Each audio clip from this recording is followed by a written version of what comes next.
Hello everyone, and welcome to the Animation Therapist channel.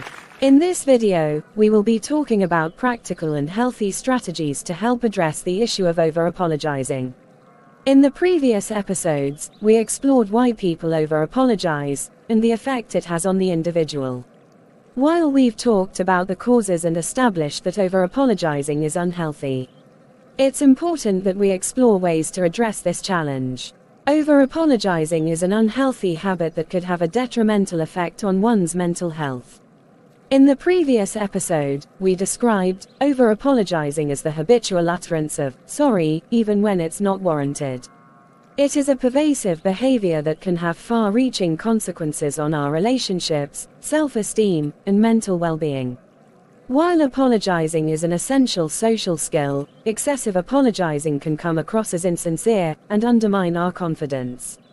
By recognizing the underlying causes of over-apologizing, such as fear of conflict, low self-esteem, or societal pressure, we can begin to develop strategies to break this unhealthy pattern. This video will focus on addressing and discussing effective techniques for addressing over-apologizing. Ensure you watch till the end. The first strategy I will talk about is what I call practicing self-awareness. Self-awareness is simply the ability to be aware and understand one's thoughts, emotions, behaviors, strengths, weaknesses, values, and beliefs. It has to do with your ability to recognize and acknowledge your own experiences and actions, and how they impact you and the people around you. Practicing self-awareness can be a powerful tool for addressing over-apologizing because it helps you identify patterns and triggers for your behavior. When you are aware of your apology habits, you can start to understand why you're apologizing and what underlying issues may be contributing to your behavior. Recognizing your apology patterns also allows you to challenge your thinking and question whether an apology is truly warranted. For instance, if you find yourself apologizing for things that are not your fault, you can remind yourself that taking responsibility for things beyond your control doesn't make sense. This can help you start to shift your mindset and break free from the habit of over-apologizing. Self-awareness can also help you become more assertive and express your needs and boundaries without apologizing. Instead of apologizing for a mistake, for example, you could practice saying, "I made a mistake and I'm committed to fixing it." The second strategy is to reframe your thought pattern. Reframing your thought patterns can be a powerful tool for addressing over-apologizing because it allows you to replace negative, self-critical thoughts with more positive and assertive ones.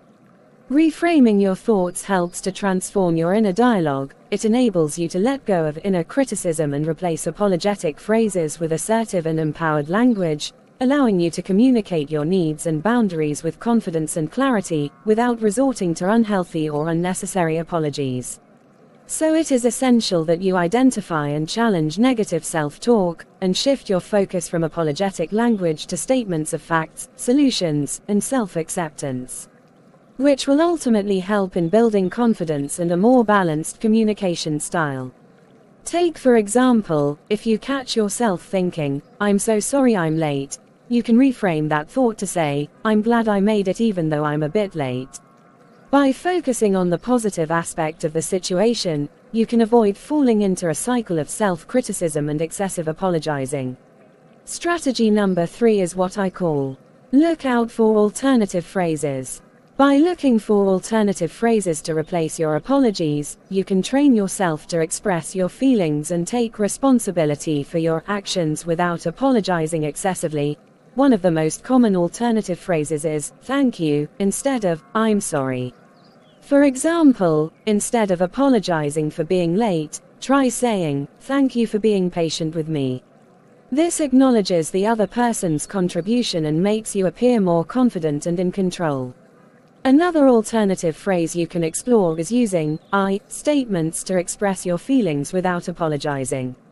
Phrases like, "I appreciate," or "I value," can be helpful. This allows you to express gratitude and emphasize the importance of the other person without apologizing.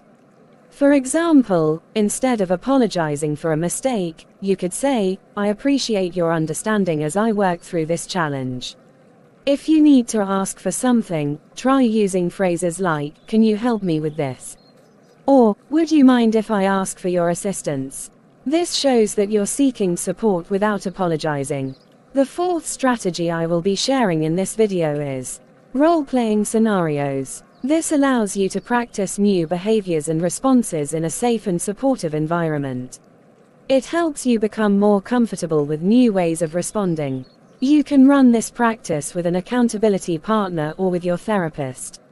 You create an artificial scenario, and you get to respond as if it were a real-life event or situation. This role play prepares you to respond healthily when faced with a real and natural situation. It is usually helpful to start by reducing apologies in low-stakes situations and gradually apply these changes in more challenging and complex contexts. The more you practice the role play, the better you are likely going to get at apologizing less frequently. The summary of this is that role-playing scenarios prepare you to communicate effectively and confidently in real-life situations without resorting to excessive apologies. The fifth and final strategy I will be talking about is the need to seek professional help. Seeking professional help from a therapist, counselor, or other qualified mental health professionals can be an effective way to address the challenge of over-apologizing because it provides an opportunity to explore the underlying reasons for your behavior and develop strategies for change.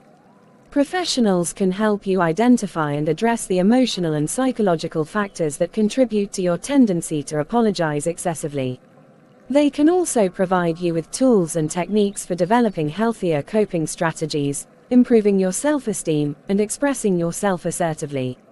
Professionals can help you understand the impact that your behavior has on your relationships and work life. They can help you explore patterns and triggers that lead to over-apologizing, and provide guidance on how to break those patterns. If you need to speak with a mental health professional on this issue or other mental health-related conditions, kindly reach out via the contact details available on our channel profile. I will be concluding at this point. Regular practice of these strategies is what guarantees progress. Start small, and let the self-development begin now. Thanks for watching, and I believe you found this video educative and enlightening. Do well to subscribe to the Animation Therapist channel, and turn on the notification button. You can also like, share and comment on all our videos on the page. Thanks and cheers.